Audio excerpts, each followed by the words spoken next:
नमस्कार दोस्तों, तो मेरे चैनल पर आपका स्वागत है। चलिए शुरू करते हैं करंट अफेयर। तो पहला क्वेश्चन ये रहा हमारे सामने कि मल्टी लोकेशन क्लेम सेंटिमेंट्स सुविधा की शुरुआत किसने की है। तो मल्टी लोकेशन क्लेम सेंटिमेंट की सुविधा की शुरुआत की है हमारे कर्मचारी भविष्य निधि संगठन ने।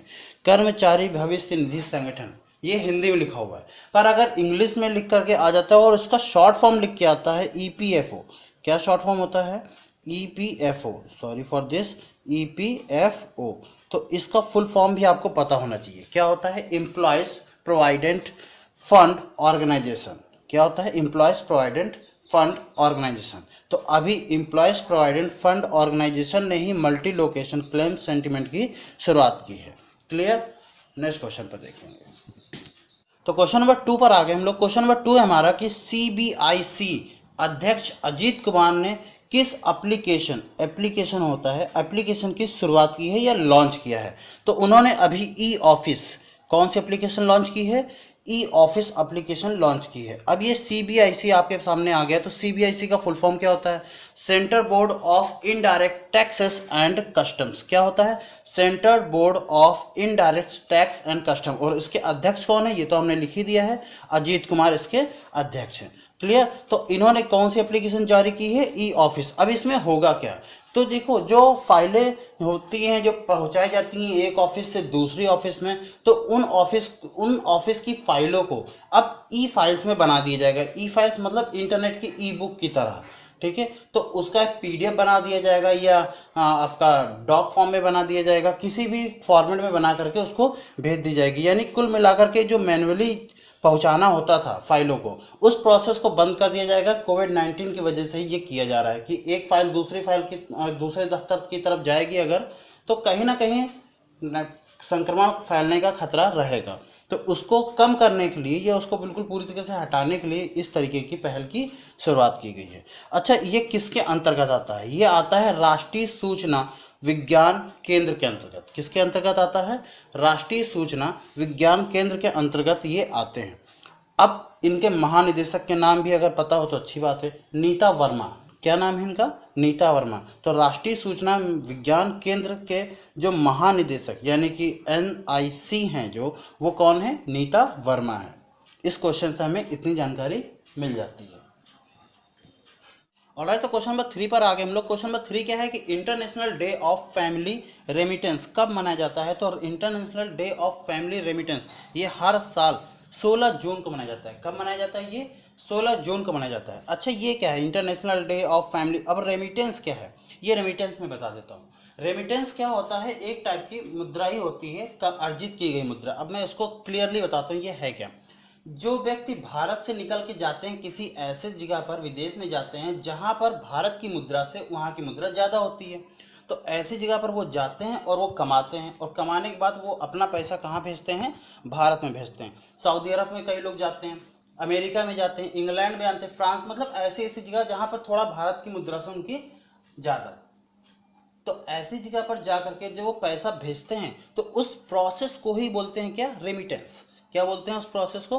रेमिटेंस। तो इस पोजीशन पर, मतलब इसको करने में भारत की जो रैंक है वो कौन सी है? फर्स्ट नंबर है। भारत इसमें फर्स्ट नंबर पर आया है, ये ध्यान रखिएगा। इसमें फर्स्ट नंबर पर है कि भारत से सबसे ज्यादा लोग जाते हैं विदेशों में और वो कमाते हैं और अपना पैसा भारत में भेजते हैं। तो international day of family remittance ये कब मनाया जाता है? 16 जून को मनाया जाता है। और इसकी, तो international day of family remittance की थीम भी है इस बार की 2020 की। इसकी थीम क्या है कि बिल्डिंग, यानी बिल्ड करना, बनाना, ठीक है, resilience in times of crisis. इसकी थीम यही है। इंग्लिश में ही थीम है इसकी, थीम हिंदी में नहीं है। कई लोगों का मैसेज आता है कि हिंदी में थीम दे दीजिए, पर हिंदी में सच में थीम नहीं होती है। अगर हिंदी में होगी तो मैं जरूर दूंगा। इसकी थीम इंग्लिश में ही है। और ऐसे बहुत सारे इवेंट होते हैं, ऐसे बहुत सारे डेज पड़ते हैं जिनकी थीम हिंदी में ही, सॉरी, इंग्लिश में ही रहती है, हिंदी में नहीं रहती है। ठीक है? तो building resilience in times of crisis ये इसकी थीम है। राइट, तो क्वेश्चन नंबर 4 है हमारा कि global partnership on artificial intelligence में कौन शामिल हो गया है? तो भारत अब global partnership on artificial intelligence में शामिल हो चुका है। इसके साथ साथ 13 और देश शामिल हैं। उनके नाम हैं अमेरिका, ब्रिटेन, यूरोपीय संघ यानी यूनाइटेड नेशन जिसको बोलते हैं हम लोग, UN, Australia, Canada, France, Germany, Italy, Japan, Mexico, New Zealand, Korea और सिंगापुर, और भारत तो अब नया नया शामिल हो गया है। ठीक है, तो ये इतने देश हैं। हालांकि इनके बारे में आपको याद नहीं रखना है, पर आपको बस पता होना चाहिए कि हाँ इतने देश और भी हैं। अच्छा, इसको बोलते क्या है? जी पे, जी इसका सही सही GPAI ऐसे लिखा जाता है, एक्चुअल में ये है, पर एग्जाम में इसको ऐसे भी पूछ सकता है, ये भी हो सकता है। ठीक है, तो आप ये लिखो या ये लिखो, हालांकि मतलब आपसे इसी से बनना, GPAI इसी से ही बनना है। ये केवल बोलने पर लिखा जाता है जी पे, बाकी अगर एक्चुअल मतलब है तो GPAI यही है। क्लियर? क्वेश्चन नंबर 5 है हमारा कि एयरटेल पेमेंट बैंक ने एमएसएमई से रिलेटेड जितने भी क्वेश्चन है आप ध्यान रखिए, क्योंकि बहुत इंपॉर्टेंट होता है।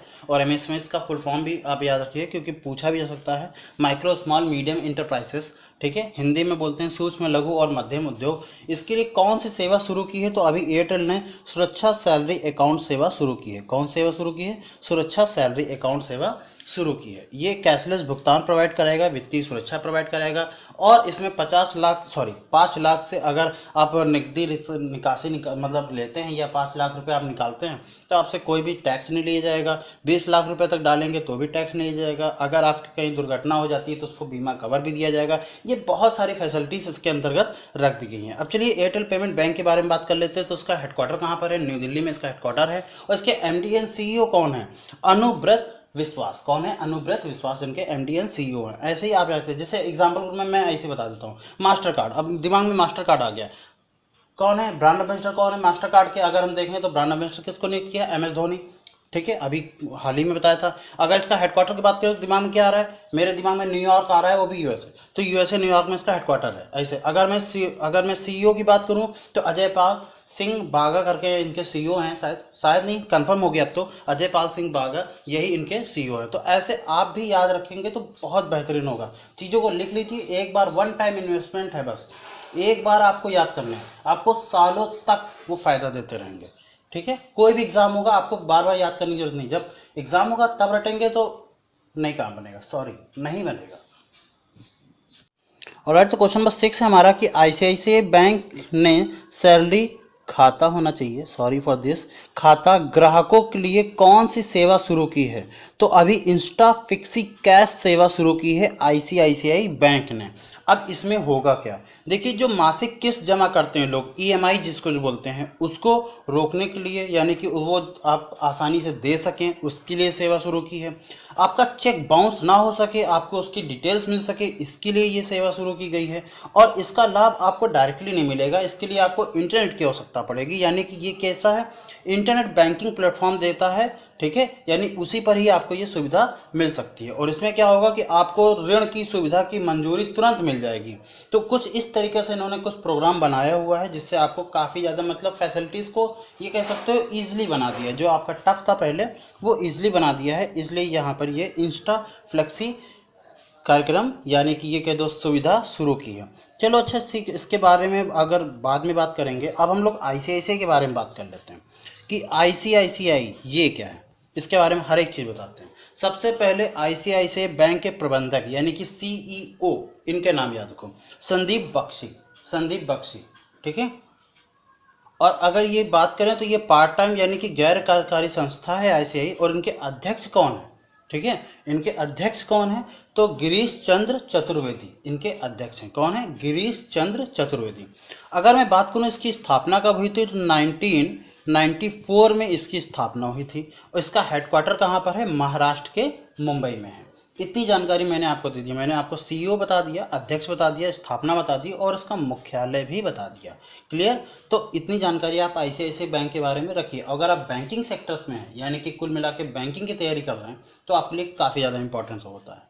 ठीक है, ऑलराइट, तो क्वेश्चन नंबर 7 है हमारा कि अमेरिकी सैन्य अकादमी से स्नातक की उपाधि पाने वाली पहली सिख महिला कौन बन गई हैं? तो अनमोल नारंग, अनमोल नारंग ये पहली सिख महिला बन गई हैं। आप पिक्स में देख सकते हैं, ये रही इनकी पिक्स, और यहाँ पर इनको देख सकते हैं कि ये बनी हैं अभी अमेरिकी सैन्य अकादमी की स्नातक की उपाधि पाने वाली पहली सिख महिला। ठीक है, तो इसका ऑप्शन नंबर बी करेक्ट हो जाएगा।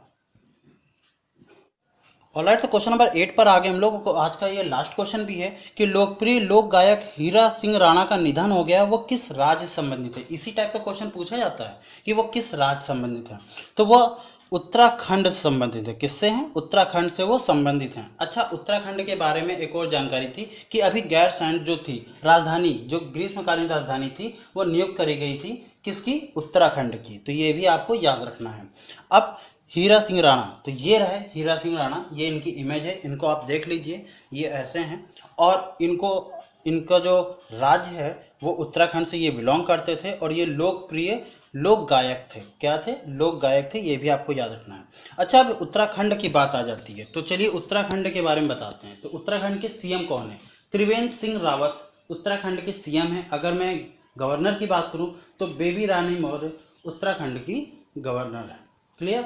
अब अगर इसके नीचे देखिए झारखंड लिखा हुआ है, ऐसे सबको याद होना चाहिए जैसे झारखंड का। चलो मैं ही आज बता देता हूँ। तो झारखंड के सीएम कौन है? हेमंत सोरेन। हेमंत सोरेन जो है वो सीएम है, और द्रौपदी मुर्मू इसके गवर्नर हैं। ठीक है, और इसके बाद आता है उत्तर प्रदेश। तो उत्तर प्रदेश के कौन है? आपको पता ही होगा गवर्नर कौन है? आनंदीबेन पटेल, और सीएम योगी आदित्यनाथ। इनको कौन नहीं जानता। अगर मध्य प्रदेश की बात करें तो सीएम कौन है? शिवराज सिंह चौहान।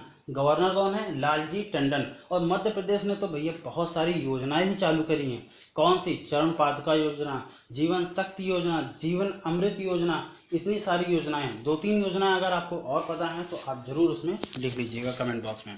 थैंक यू, आज के लिए इतना ही। जय हिंद, जय भारत। लाइक कीजिए, शेयर कीजिए, सब्सक्राइब कीजिए। वंदे मातरम।